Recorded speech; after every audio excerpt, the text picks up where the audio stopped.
keep it alive through these lines I write. I keep it live cause I thrive. I might just blow your mind tonight. I'm so hyped, but it's no hype. From this height, it's direct hits on sight. I'm your type, lend me your ears to show you that there's something in me. I'm not giving up, I'm standing right here, holding these days hostage, and I'll make this my year. We turning fear into love, and the love's in the air. I love doing this cause nothing compares, nothing can share that same type of feeling when you feeling them flares. They can't catch it, it's havoc. I rip to a tear, switch a scenario, my stereos, I leave them impaired. Variables start to change and they're all in my range. I just gotta grab it, it's all mathematics. Every step is drastic, I make it fantastic. I'm trying to take your breath away, asthmatic. This is live through the stereo. Go and let it blow, blow through the stereo. I'ma let them know through the stereo. Yo, here we go through the stereo, stereo. This is live through the stereo. Go and let it blow, blow through the stereo. I'ma let them know through the stereo. Yo, here we go through the stereo, stereo. Yeah, just nod your head with it, so explicit and vivid. Every image is intricate, intimate. I put my all into it, no scrimmage and no rules. I'm a pro tool, hear my heartbeat, beat into the vocals. I'm so loco, lost my mind, oh no. It's ponderoso, dope, so no overdose, cause it's dope, yo. Man, this is house grown, mixed with some milestones. So I let the style flow down like the Dow Jones, bringing it with some foul tones, letting the crowd know we getting loud, so it's eardrum rudiments. Yeah, we bring it rude again. Move, little hooligan. Music for tuning in, full time to the 10. I'm on my clock like I told you. I'm doing this for dreams we pursuing. Hey everybody, welcome back to the Anti-Media Radio. Once again with your host Nick Bernaby here on UCY.tv. Thank you for coming back and joining us. Monday was an awesome show. If you missed it, you can go back and catch it on YouTube, UCY.tv YouTube channel, or you can catch it on the show archives here on UCY.tv where you're listening from right now. And you can go check out all of our other shows as well. We're on Monday through Friday from 8 to 9 p.m. Pacific time, 11 to midnight Eastern. And, you know, we're just bringing this radio show. It's, you know, you never know what you're going to get, but I'll tell you what, we're always bringing something that you're not hearing on the mainstream, and that's exactly what we're going to do tonight as well. We're not going to be joined tonight by our special guest, co-host, Jake Anderson. He's actually over at Burning Man enjoying himself, hopefully. I wish I was there as well, but I'm not. I'm here with everybody else. We are joined tonight by DB Schwartz, my longtime co-host. How are you doing tonight, DB? Doing good, Nick. Just woke up to a really weird day, and, man, the anchor shooting was kind of crazy, and if you've watched the video on Live Leak, there's a lot to wonder about, you know what I mean? Yeah, exactly, man. A really strange, really strange thing. I mean, it looked a lot like one of those first-person shooters, if you know what I mean, like one of those video games. It looked like he shot blanks. I mean, how do you shoot someone point blank in the torso and they run away screaming? And then, conveniently the camera, you know, doesn't show anything anymore. I'm not saying anything. I'm just saying we live in the Matrix, man. Very strange, yeah. I agree with you, man. Very strange shooting. Now, what we do know is the media now, of course, you got the typical Hillary Clinton coming out, pretending like she's sad.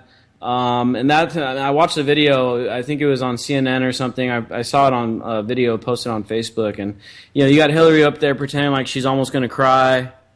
And that, to me, was just so fake because, you know, Hillary Clinton is responsible for how many tens of thousands, if not hundreds of thousands of deaths? I mean, 50,000 in Libya alone, thanks to her policies and her foreign policy and her advocacy for wars overseas. You know, she's very, very reliably a war hawk.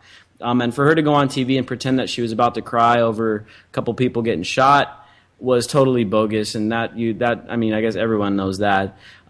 Secondary, you have a bunch of media people calling for, like always, banning guns and that kind of thing, gun control and this, that, and the other, and we all know how that story goes. And then the other thing you got, and this is something that is a little bit of a bigger media picture here that we need to kind of talk about a little bit, and I want to get your input on this, DB.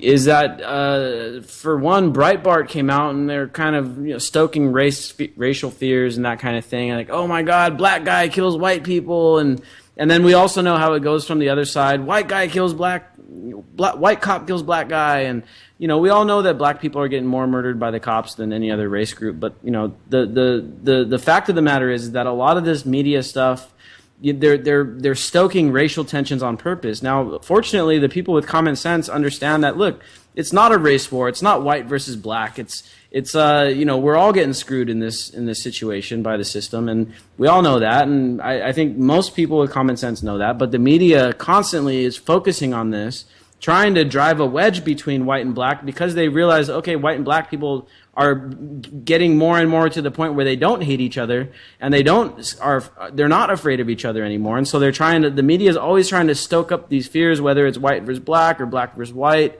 That's a narrative that we always need to control and make sure we try to counter. And I think most people out there listening to the show are kind of, familiar with the whole, show that goes on in the media that's always trying to stoke up these tensions. If you've traveled outside of this country and talked to anybody with half a brain, they will tell you live inside of a fake paradigm. This is not reality for the rest of the world. The scariest part about it, Nick, is we have the military, and that's why we live in this fake paradigm. We're the enforcement arm of the Trilateral Commission, the religion, banking, and we're the sword. So people need to understand everything that goes on here is scripted. I mean, everything. And it's done for a purpose, man. Today was a perfect example of that. They jumped on it right away. They tried to create division. They showed that the guy had a former past as a gay model and that he's light-skinned, so he's not really a real black guy. He doesn't really have the plight. I mean, it's just so obvious, yet my own friends fall for this bullshit time and again. And I'm telling you, man, one of these days you're going to wake up with bombs dropping and you're going to wonder why. Well, here's the good news, man, and this is one thing that I've noticed definitely is that, we see a lot of really ignorant comments online and even in real life sometimes of people saying a bunch of racist shit and saying a bunch of dumb shit. But the reality of it is that the most ignorant people are oftentimes the most vocal. So just because you see a few stupid comments online, don't be discouraged and think, oh, everyone's an idiot. No, everyone's not an idiot. A lot of people understand what's going on. In fact, man, I know a lot of old people that are in their 70s and 80s that know what the hell's going on, and they've watched TV all their entire lives, and they're not as brainwashed as you'd think they are. So, don't lose hope. I think the most ignorant people, unfortunately, are the most vocal. Trump is an obvious example of that. But yeah, man, that's just one of these media narratives that's going to play out, and we know we know that this thing is being manufactured, at least partially, because these videos aren't being taken down. You don't see videos of someone shooting somebody on Facebook without it being taken down several minutes later. That just doesn't happen. But these videos are continuously floating around. I've seen them in my news feed like 20 times today. They're still up on YouTube. These are the kind of videos that get taken down right away from the internet. So you know that they're trying to push this thing up there, some kind of narrative, some kind of agenda. Don't fall for it. I'm pretty sure everyone listening tonight probably isn't falling for it anyway. I don't even have to tell you. But hopefully you can spread the word to your friends that may or may not be as enlightened as you are. Anyway, we're going to have a lot of news to cover tonight and plenty of things to go over. First of all, we have a guest on the show tonight. We have Heidi Wendell. You've been on our show previously. I think it was last year to talk about the TPP and a few other things. I just want to welcome you back. How you doing? Hey, thanks, Nick, and thank you both for having me here. I appreciate the opportunity.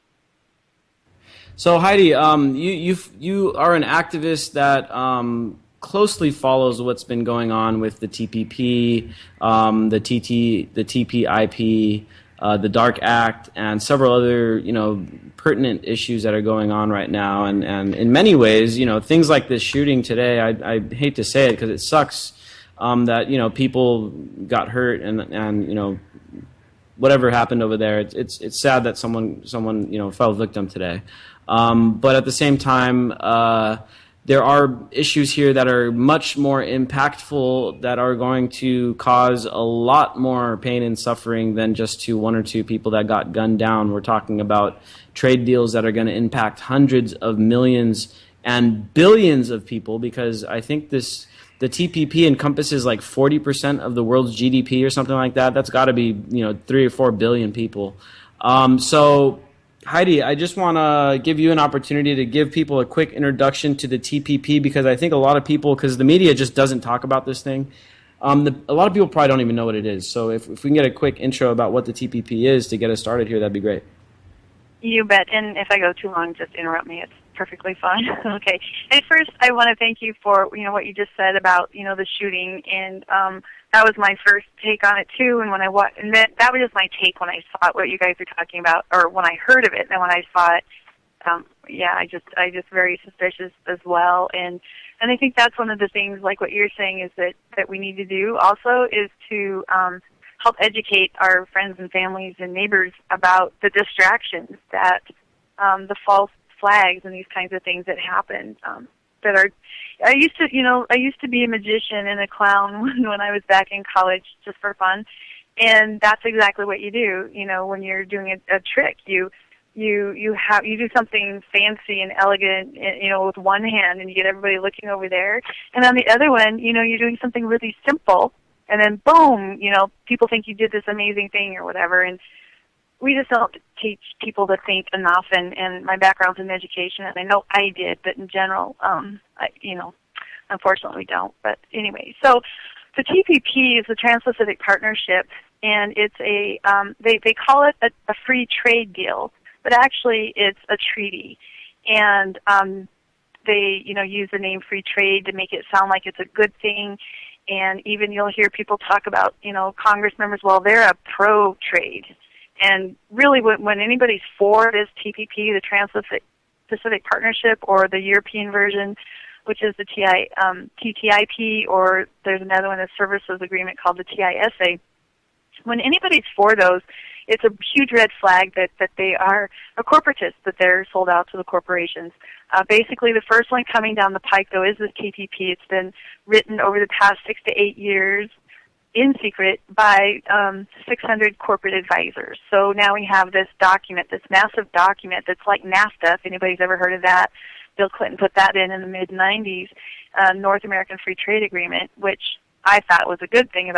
Till 2 years ago, I was totally apolitical, so I didn't know these things. But anyway, I just want to interrupt you before you go any further, because this is pretty important here about what you're saying about NAFTA.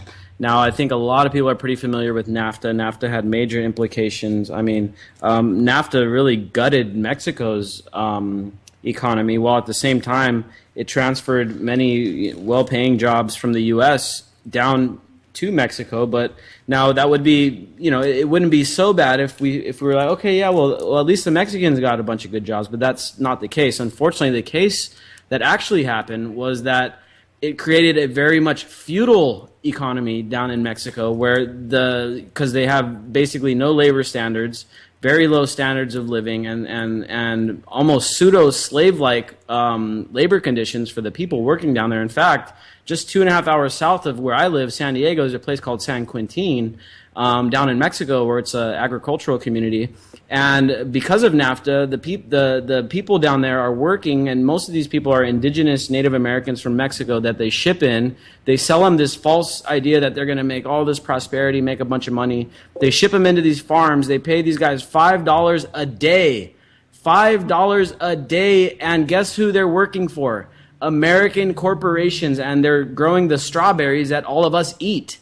And these strawberries are being grown by pseudo-slave labor. And what happened several months ago, these guys went on strike to go and they were trying to get $2.50 an hour. They went on strike to get $2.50 an hour. You know what happened? The cops went in and beat the living shit out of these people and forced them back to work. That's what NAFTA did. Sorry, I hate to interrupt you. No, it's perfect. Here's one caveat that I just want to mention, and it mirrors exactly what's going on now. As you mentioned, Clinton was the one that passed NAFTA into law. Now, typically you would see the Democrats opposing NAFTA, but since they had the Democratic president, it kind of silenced a lot of those critics. And then the Republican Congress were the ones that really backed him up on it.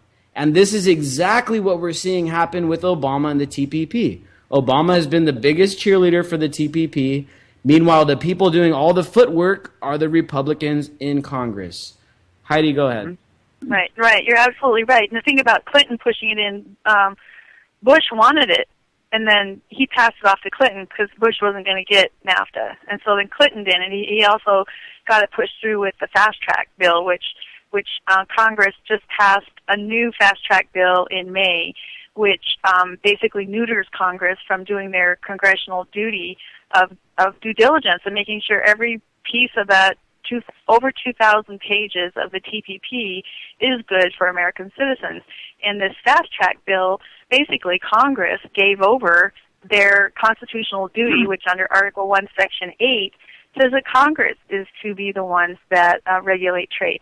They gave that over to the executive branch, and so what that means is Obama can go with these other 11 trade rim or Pacific Rim countries, and he can sign off on it. He can sign on it with all those other ones, and then he brings it back, and he would give it to Congress.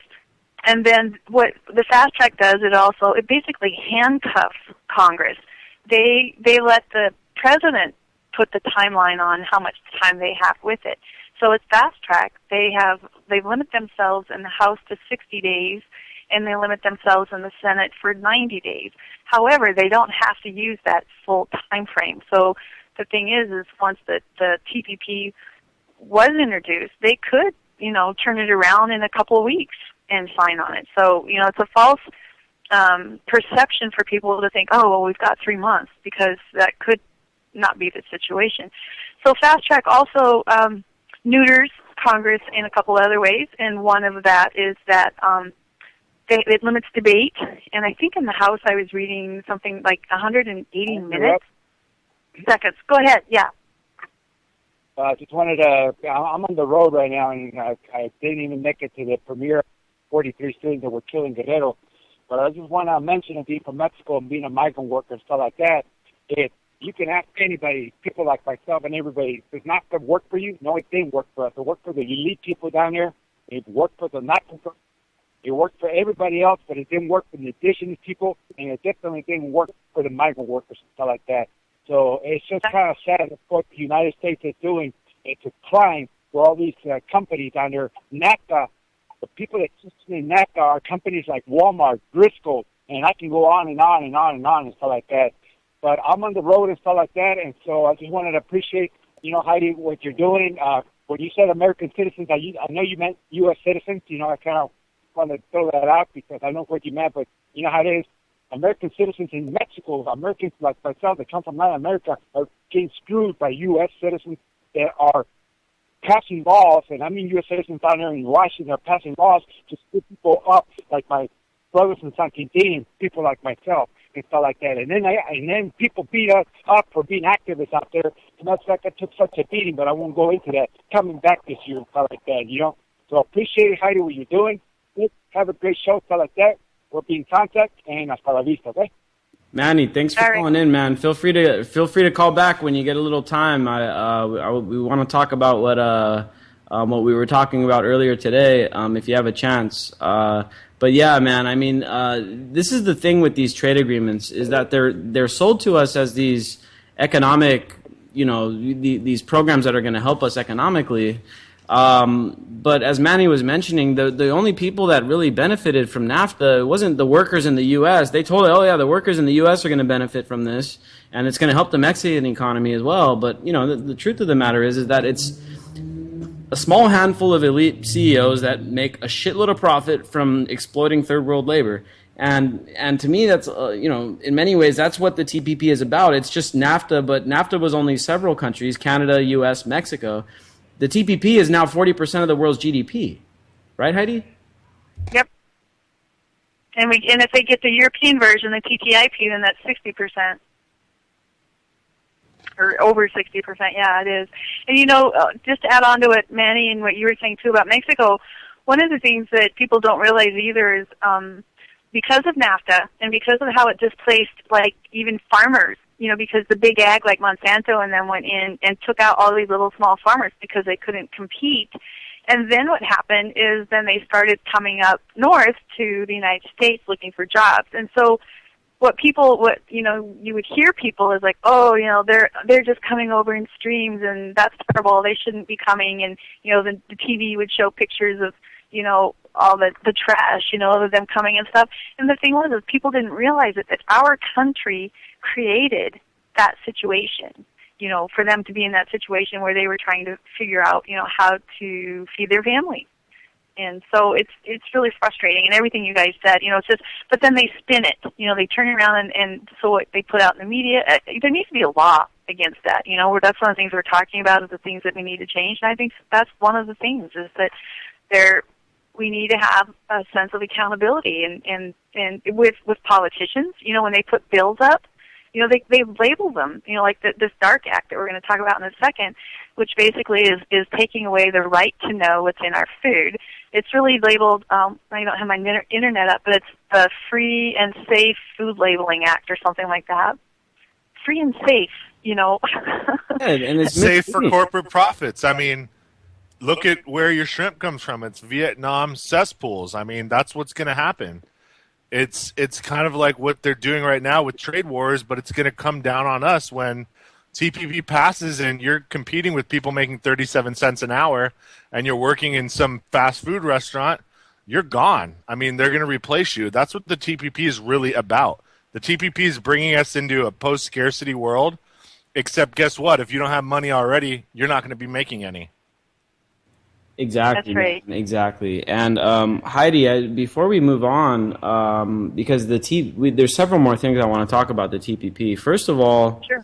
Malaysia is a party of this agreement, and now Malaysia has been well documented as a nation that exploits not only just slave labor, but sex slavery, child trafficking, and all these different horrible, horrible crimes against humanity. Yet at the same time, this is a country that Obama wants to include in this big trade agreement. In fact, we covered this on the anti-media several weeks ago. They actually reduced the standards of these blacklisted countries that we're not supposed to do any dealings with because they're so egregious on human rights, which formerly included Malaysia. Obama changed the standards and he lowered the standards where he's like, okay, now, we changed the words and the language. Even though they're horrible and egregious on human rights, it's okay now since we changed the rules. It's kind of like what they did after Fukushima where they said, we're going to just up the okay limit of radiation 300%. Now it's okay. And this is the exact same thing that they're doing with Malaysia. What do you know about that? You basically covered the basics of it as far as what I would have to say. But you're right, about them changing the rules, and they did the same thing with glyphosate. Was it 2 years ago, which is Roundup. There was a certain level, and then when all of a sudden that level of Roundup is showing up in people's bodies, then they changed those rules and said that, really it's safe to have this much level. So that's, part of this shell game that they play, and that's part of what we're moving towards in the super town hall that activists are planning across the nation. And I stopped using the word activist. It's kind of funny because somebody says, well, what should we call you, an activist? And I'm like, I don't know. It kind of sounds, I don't know what it sounds. And they said, well, you're a rainmaker. Like the Native Americans that do the dances to get rain to come. And I'm like, I like that, rainmaker. Hey, I believe it. I think you're a rainmaker too because of the awesome work you do. So now we got the basics out there about this TPP. I'm pretty sure everyone listening now kind of understands why it's relatively bad deal. It's being pushed through by the Obama administration. All the footwork is being done by the Republicans in Congress. And we all know whose pocket they're all in and whose pocket Obama's in. I mean, they're working for the elites. They're working for the multinational corporations that are getting ready to ditch American labor, what's left of it anyway, and go ahead and exploit pseudo-slave labor around the world, 40% of the GDP. I mean, we're talking about all the countries that surround China. Now, keep in mind, China is specifically left out of this deal because we're working on World War III economically with China right now, and we're trying to contain them economically. Proof in the pudding is their stock market, down, 40% in the last 3 months. We talked about that extensively on Monday. If you want to go back and listen to that, go back to our show on Monday, UCY TV on YouTube. You could find it there. But, I mean, the thing about this TPP thing is that, one, it's being completely blacked out in the media, so a lot of people don't know about it. So the few people that do know about it, everyone listening tonight, the networks that we have, the activists that are out there that are doing the work, what can we do to go about trying to stop this thing? Right. and that's what we're doing it's been pretty appalling, over the last 2 or 3 years. People working on the issues, marching against Monsanto, moving for GMO labeling and bans on GMOs in different counties where they're trying to grow organic seeds, so they're not contaminated by these GMO products and those kinds of things. And why this all came about, these super town halls, is that we're seeing people getting frustrated. It's like, okay, we're doing these things. We're making the phone calls, writing the letters, meeting with them in their offices, having protests, whatever, and it doesn't matter what we do. They still vote the way they want to, and they're voting the way they want to because they're getting paid off, and people have posted, like just on the DARK Act bill, which is the taking away the right to know what's in our food and not allowing states' rights to be able to have our own laws, our own state laws that the people want to label GMO foods, or bans even. Anyway, so the point coming out of all this is that, okay, we've played that game, right? We played by the rules, and it's not working. So, it's like Einstein says that, the definition of insanity is to keep doing the same thing and expecting a different outcome. So part of what this all about, we're having a super town hall. The first one is September 1st, next Tuesday at 6:30 Mountain Time, 8:30 Eastern Time. And part of what this is about is starting to change the story.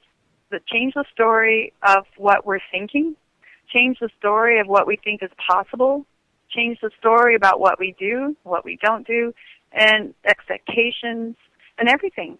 We have to start thinking differently and acting differently. And so that's what this is about. And then go ahead and stop me again if you need to. So basically, the Super Town Hall, it's coming together. It's activists, rainmakers from all over the nation, and they are coming together, to help put this whole thing together. And there will be a mishmash of people talking. We're going to live stream the whole thing, and then we're going to have like videos, snippets of video of different people talking, and we're going to have Zen Honeycutt with Moms Across America. We're going to have somebody, talk about the bees and some neo-Nick bands that we want to see. They've been taking place like Portland and Washington and Eugene, and there's another place that just got one. But we're going to take that and make it so that step by step, we're going to push that out to the nation. That by next summer, we want every community to have a ban on neonicotinoids, which is one of the biocides that is killing our bees off. Our bees are in huge trouble.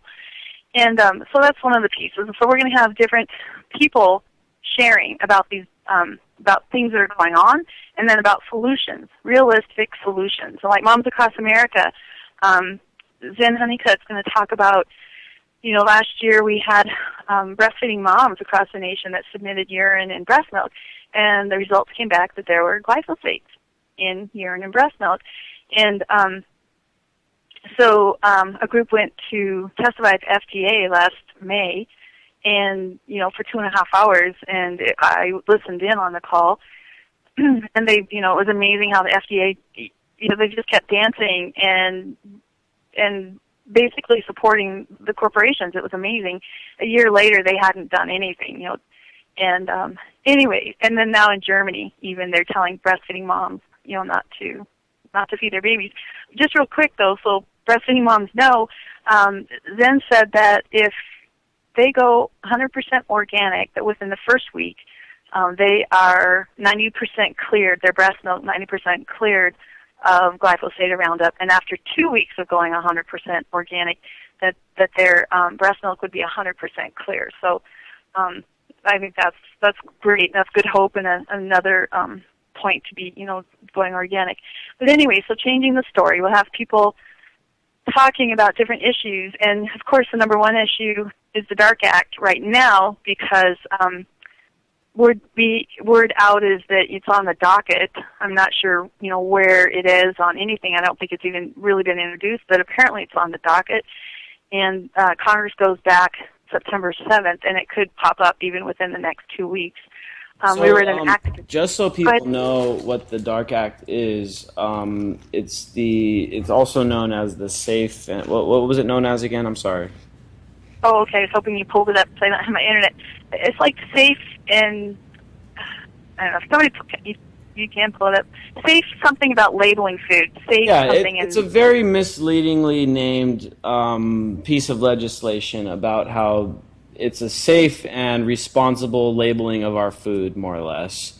But it's called the Dark Act because what it actually is it's a move by the big food industry and biotech giants like Monsanto to try to more or less ban these local bans on labeling GMOs or local bans and local labeling initiatives that several communities have passed, including the state of Vermont and several counties in Oregon and California and elsewhere have already passed, mandatory GMO labeling laws, which, of course, people agree or disagree on. But, I don't believe in federal government. I believe in local government. And if a local government, people in those communities decide they want to label GMOs, more power to them. But what this act does is it makes that illegal. It bans that. And think about who it affects, Nick, too. So, I mean, it creates these food deserts that are literally just toxic, barren wastelands because people with money are going to buy things that say GMO project certified, not non-GMO. They're going to buy organic from CSAs. People with means they're already not eating this stuff. So this is a war on the poor from a level that people can't even fathom right now. Yeah, man, that's a great point. And the food system is very regressive, and unfortunately, the people that are middle class and above that, they have the option to choose to eat certain foods and better foods and stuff like that. And people that are poor, they eat the subsidized foods, which are these crappy, pesticide-ridden processed foods with a bunch of starch and refined sugars and genetically modified crops that are resistant to glyphosate, which winds up in the food and in the breast milk, as Heidi was mentioning. I mean, you don't want infants drinking glyphosate milk. I mean, come on, dude. That's not a good idea. You don't want your kids drinking breast milk that's laced with pesticides. And now, as we continue into this Dark Act, we have one of our journalists in studio with us tonight, Jonathan Schoenfeld, and he's going to talk about some research that he's also been doing on a study that came out recently from Norway, I think it was, right? Correct. Yeah, that's Norway. So there was a study out of Norway recently that really calls into question almost all of the science behind genetically modified crops because their methods, their scientific methods that they've been using to prove that these crops are supposedly safe is relatively flawed. So first, let's get into this Dark Act with Heidi and let us know what that's all about, and then we're going to jump into this study once we're done with that. Okay, so what do you? Oh, let me just add something real quick for people who are listening. That this Roundup, this glyphosate, which is the main ingredient in Roundup, weed killer, just not too long ago, within the last several months, the World Health Organization deemed it as a probable carcinogen. So that's really big. That's huge that they came out finally that there damage being done. And just real quick before I forget, I want to touch back on why back on the fast track just for a second. Some of the reasons why it's really bad is that it's in place for 6 years. So through the Obama administration and then whoever the next president is. So that's another reason why we don't want it. And then the other piece is there's trees in this piece of legislation. Sorry, I don't think that's me. Anyway, it really is treason, this piece of legislation. If you look up Webster's Dictionary definition of treason, at the end of the time period that they have it when they do vote, that Congress can only vote up or down. They can make no amendments whatsoever, no additions and no subtractions to that over 2,000-page document. Remember, that was written in secret by 600 corporate advisors. So I just want to make sure that people really get how bad this fast track thing is. So what else about the Dark Act? It's just coming up soon, and that's why we're doing this really fast. Some people are like, well, this is really fast. I was like, yeah, it is happening really fast. And this is why, this timeline is not my timeline at all. I have a ton of stuff I need to be doing. And I even asked one of my mentors, it's like, is there any way, I could wait till like October, November? It's like, no. Okay. I'm on it. Yeah, this activism work just never stops because it's a constant shit show that they're throwing at us with, from so many different sides. And honestly, it's by design. I mean, if it's not foreign policy and, ISIS and us going back into Iraq and bombing in Syria and Ukraine and arming rebels here and there, it's the TPP. And if it's not the TPP, it's all this other stuff, gun control and, you name it. I mean, they're trying to do all kinds of things on different fronts. They're trying to spread people thin. That's why it's so important that we have, dedicated people that are willing to, challenge this stuff at every angle, every day. Now, this Dark Act, it's okay. now becoming more relevant than ever. As you mentioned, the World Health Organization recently called into question the safety of glyphosate. Now, keep in mind that most genetically modified crops, many of them are resistant to glyphosate, Roundup Ready crops, Monsanto's patented product, meaning that they can plant this stuff and they could spray a shitload of glyphosate on the crops and it won't kill the crops. But the problem is, one, it absorbs into the crop. Two, it goes down into the groundwater and absorbs into the drinking water for people that live in and around these areas where they grow the crops. There's a huge epidemic right now in Argentina, in these places where they grow the Roundup Ready soybeans, and all the people are drinking this water. And they're getting really sick with kidney disease. Same exact phenomena is going on in Sri Lanka. We've covered that recently on the anti-media as well. And it's not per se the glyphosate killing them, but the glyphosate combined with other environmental factors that leads to uptake into the kidneys, and it's causing a bunch of kidney disease and these really horrible problems in these communities. And Sri Lanka recently banned the glyphosate because of it. Argentina is trying to do the same thing. They're meeting a lot of resistance from companies like Monsanto lobbying their government and trying to keep that stuff in place, as well as Brazil. And here in the U.S., I mean, it's used on a lot of the corn, a lot of the soybeans that are being grown. And that's why... Right. And also, go ahead. just real quick, also the other thing is to remember that it's not just used on GMO foods. GMO foods definitely have it because that's why they genetically engineer it so that they can put these biocides on them. But the other thing is that they also use it on quote-unquote conventional food that's not GMO, like, for example, wheat. After the wheat is cut, they'll spray it with Roundup, and I believe it's to kill, the bugs and stuff on it, but it's part of the harvesting process. And also, so like Cheerios is, they have on there, I think, don't they say it's GMO-free? But it still has glyphosate on it. Yeah, exactly, and that's a huge problem. I want to bring Jonathan into this because, as we mentioned with the whole Dark Act, what it does is it overrides any kind of local GMO labeling, state GMO labeling, any kind of GMO labeling. And if this thing passes, GMO labeling it's not going to happen at the federal level for another, who knows how long because of, obviously with Congress being dysfunctional, the next president coming in likely to be a Republican. I mean, even with Obama, he's not trying to challenge this. The Republicans even less are less likely to challenge it. So I want to bring Jonathan in here because, the reason why many people are starting to want to, advocate for GMO labeling is because there's been so many questions going around now as to whether these crops are actually safe, and maybe not just the crops. And, many people say, okay, the GMO crops may or may not be safe. But we're starting to realize now for sure that the Roundup Ready crops are not a good idea. You know what I mean? So I want to bring Jonathan into this because he's been doing a lot of research on the methods that they're using to study, to study a lot of these crops and how they go about doing it. And just a quick mention: Jonathan's also working on his doctoral, right? Eventually, he's working towards his doctoral and stuff like that. So he's got a lot of knowledge when it comes to the scientific methods and all that stuff. Go ahead, man. Let us know what you found out about how this research is being conducted. Well, first of all, thanks for having me. And I'd just like to elaborate a little bit on the difference between conventional crops and GMO crops. So, as you mentioned, that they both do use pesticides.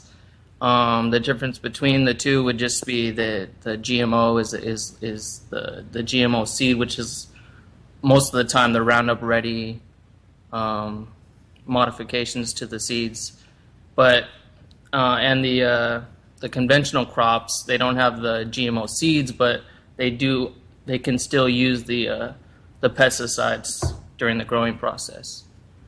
And so this study conducted by the environmental, the Norwegian government environmental agency, basically they didn't take all of the GMO foods or seeds and analyze it. What they focused on was the Roundup Ready soybeans that were attempted to be submitted to Brazil by Monsanto, and Monsanto, they submitted a ton of research and so forth. Yeah, and so Monsanto has a bunch of this research that kind of quote unquote reinforces the supposed safety of these crops, right? And so these Norwegian researchers from the Arctic University of Norway basically looked into the research, and they made a study out of looking at that research, right? Correct. Yeah, they analyzed the research, and I don't know if many people are aware, but when it comes to research, just because it's science doesn't mean that it's 100% true. There's tricks that scientists and researchers do in order to manipulate evidence. I mean, for various number of reasons. Sometimes it's from outside parties, whoever's funding the research. Sometimes it's a conflict of interest there. Sometimes it's just the researcher themselves trying to apply a popular protocol method, so they can get a specific result and then have their name published in a journal, and then and they're able to have their PhD, because in order to get your PhD, you have to be published in a scientific journal, depending on which what field you're in. What field you're in, correct? And who owns those journals? Correct. And so, I mean, when you get published in a journal, it looks great, but to tell you the truth, over half of the time, a lot of that evidence is forged. And I mean, I've been talking to a professor at a major university, who's a head of one of the engineering fields, and he was mentioning that there's a lot of ethics that just gets thrown out the window when it comes to research.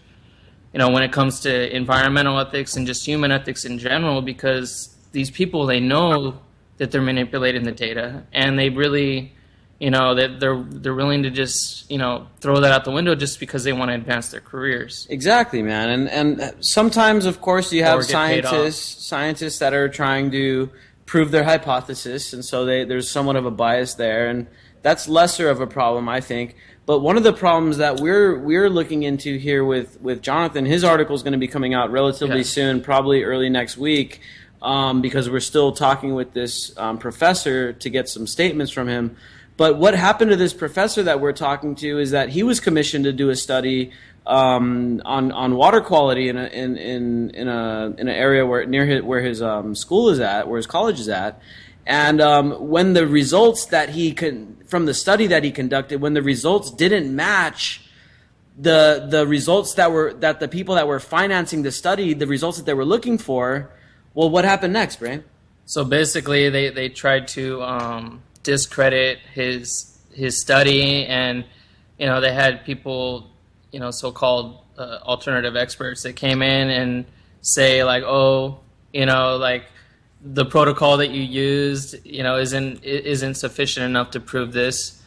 So, they basically discredited his study and didn't provide any further funds for the study and finish the study so that they can acquire the necessary results for their finances. Because basically they spent $70,000 on the initial study. They would spend another $40,000, which would be a total of $100,000 for the total study.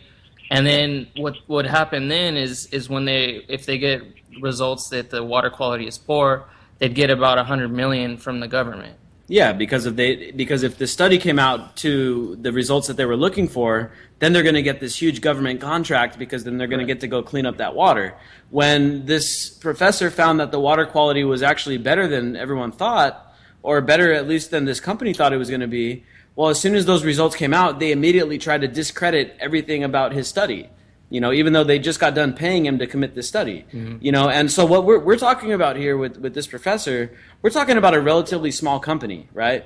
What we're talking about with this GMO labeling processing, we're talking about Monsanto, we're talking about Nestle, we're talking about Syngenta, some of the biggest companies in the world with huge connections. I mean, Nestle is tied in with the CFR, and Monsanto has got people in the FDA and the Supreme Court. I mean, their connections and their resources are enormous. So when studies come out, when scientists actually publish studies against anything that goes against their narrative, I mean, they're faced with a huge ostracization process.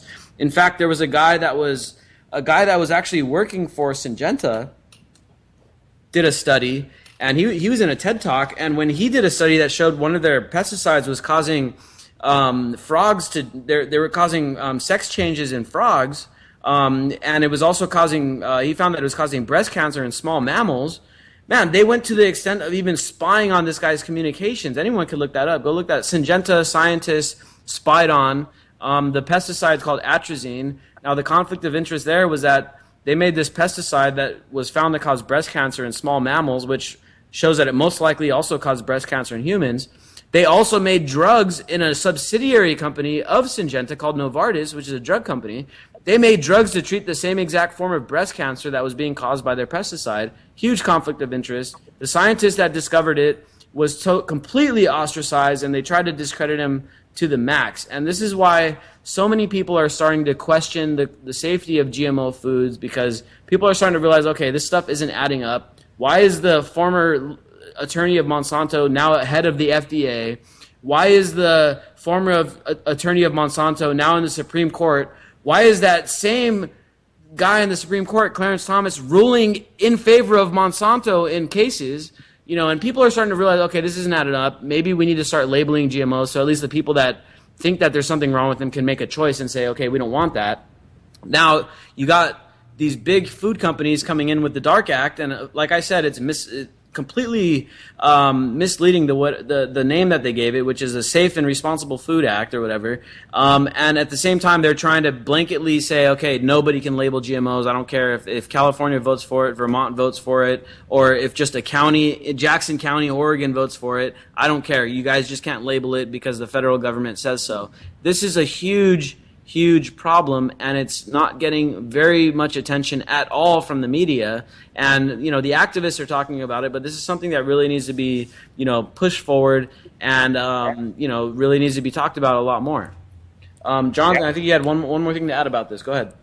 I just wanted to add, there is a form of labeling that you can see from fruits and vegetables that kind of indicates whether it's GMO or not. If it's 4 numbers and it starts with a 4, then that indicates that it's conventionally grown. If it's 4 numbers and starts with an 8, that means it's GMO. 5 numbers and starts with an 8 is GMO, and 5 numbers that starts with a 9 is organic. So you can, it doesn't necessarily say, oh, this is GMO, this is conventionally, or so it does say organic usually, but you can definitely differentiate that and kind of make choices based off of that. Awesome, man. Isn't it what starts with a 5 is GMO, right? I believe it's an 8. 5 numbers and starts with an 8 is GMO. 5 numbers. And 3 is organic, right? And 4 numbers is conventionally, and 5 numbers starts with a 9 is organic. Oh, okay. So, I mean, the easiest way to go about it is buying stuff that's labeled organic or labeled non-GMO, of course. Now, it's still, now here's the thing, the research is still kind of relatively up in the air. What the study from Norway is saying is that the research saying that it's safe is not complete and not fully accurate. It's not saying, okay, they're not really saying that much that it's, okay, this stuff is really bad per se, but what they're saying is that the evidence that's been presented by Monsanto for the Roundup Ready soybean is incomplete, and it does not prove that it's safe. they're using methods that kind of it takes away from real field conditions. So they can come up with these studies where it's not based off of an actual farm. It's more of like laboratory controlled environment. So it's not a legitimate study. It's not real life there's so many tricks that they use. They look for this isn't causing harm. Rather than is it actually doing any good? Like is it actually safe? They're using so many so many different methods. They're not studying if the product is safe. They're studying is it causing harm. And when they do study it, it's in a lab condition. It's not in the real world. They're not studying the groundwater, the runoff, and all that stuff that's going on. Yeah, they're not studying all the variables. They'll focus more on like one particular aspect of a short-term health issue, rather than is it causing any health issues overall in the short term, or is it causing any health issues overall in the long term? They'll just focus on one thing in a short term, so that the likelihood of coming up with positive data is a lot more likely.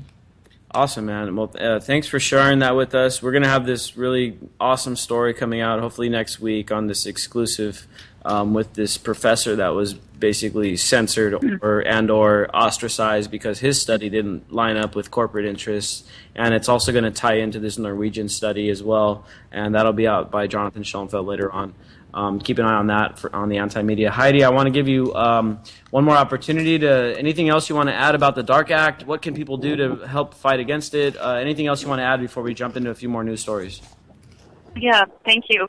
And just real quick on the labeling piece, just because you can go to your produce and look at those little labels, the thing is when you're reading an ingredients list on anything, if we have the Dark Act, which takes away our right to know, they can put soy in a product, but then they don't have to say it's organic, or they call sweeteners natural now. They're calling corn syrup natural. And things like that, where they'd have to say it's genetically engineered. So it goes a lot deeper. But the point is, and it goes back to all of us, is that we have a right to know, no matter what's going on with the science or whatever arguments want to have. Moms, especially, are saying we have a right to know what's in our food, and states have the right to decide that. And this Dark Act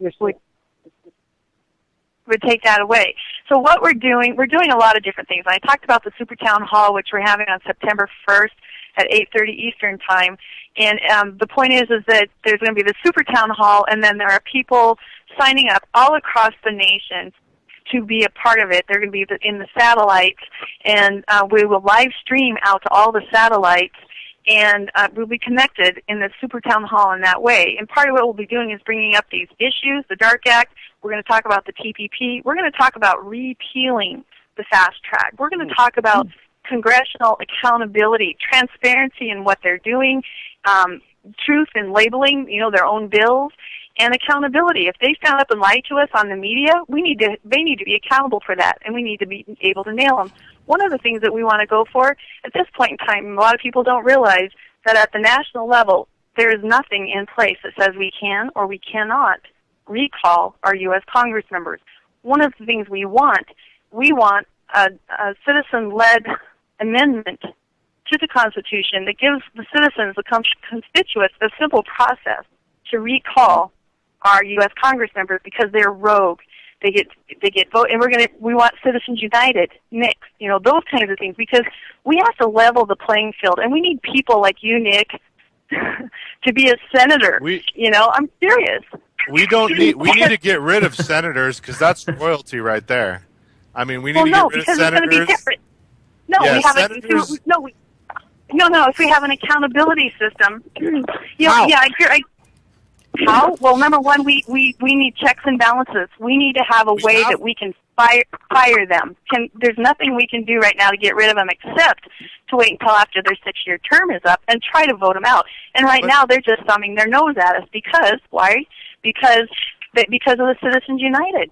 Because when it comes back to election time, they're thinking, all the people are going to forget, and I'm going to get so much Coke money or just multinational corporation money that I'm going to saturate the media, and they're not going to know any different.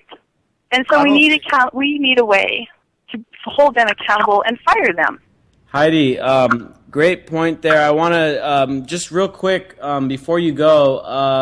How can people join this super town hall? Real quick. Okay. Well, first thing you can do is you can go on Facebook and you can look under SOS-USA. It's up there, and it'll be Be Against Monsanto is also sponsoring it. And if you're not on Facebook, you can use this tiny this. I'll give you this link. It's tiny.cc/Super Town Hall Sign Up. And so I'll say it one more time. Tiny.cc, like cat, tiny.cc/Super Town Hall Sign Up.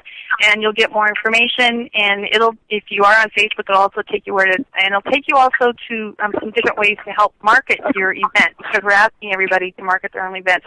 One more thing on the DARK Act.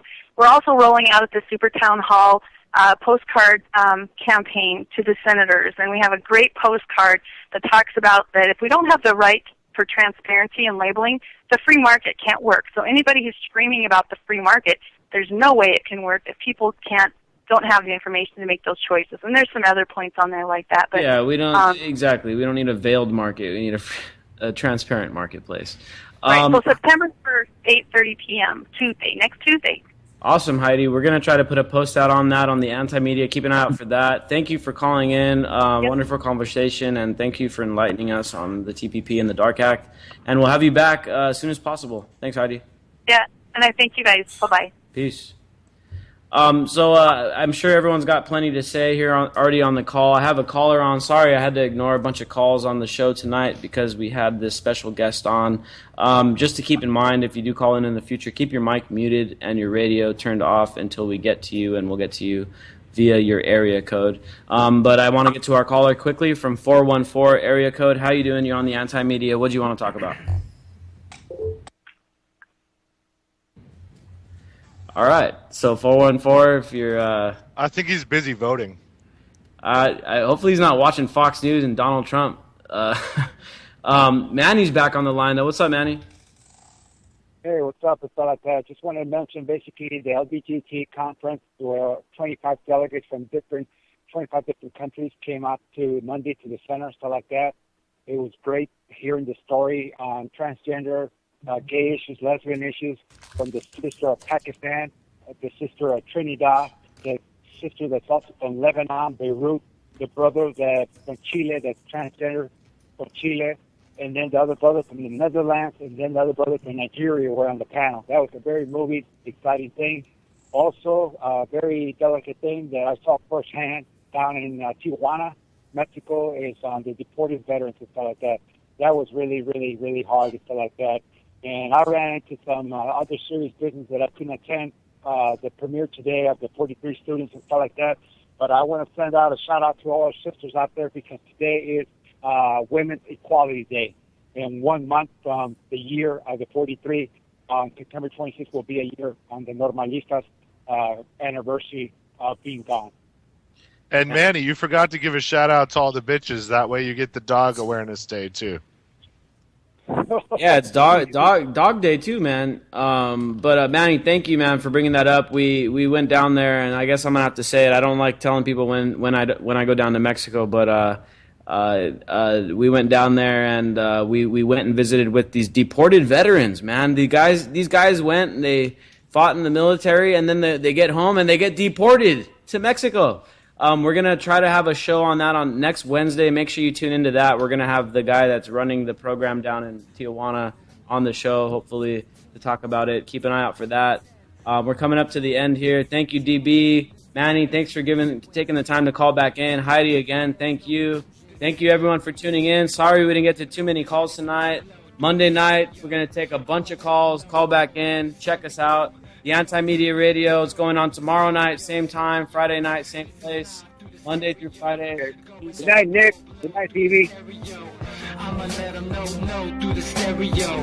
Yo, here we go through the stereo.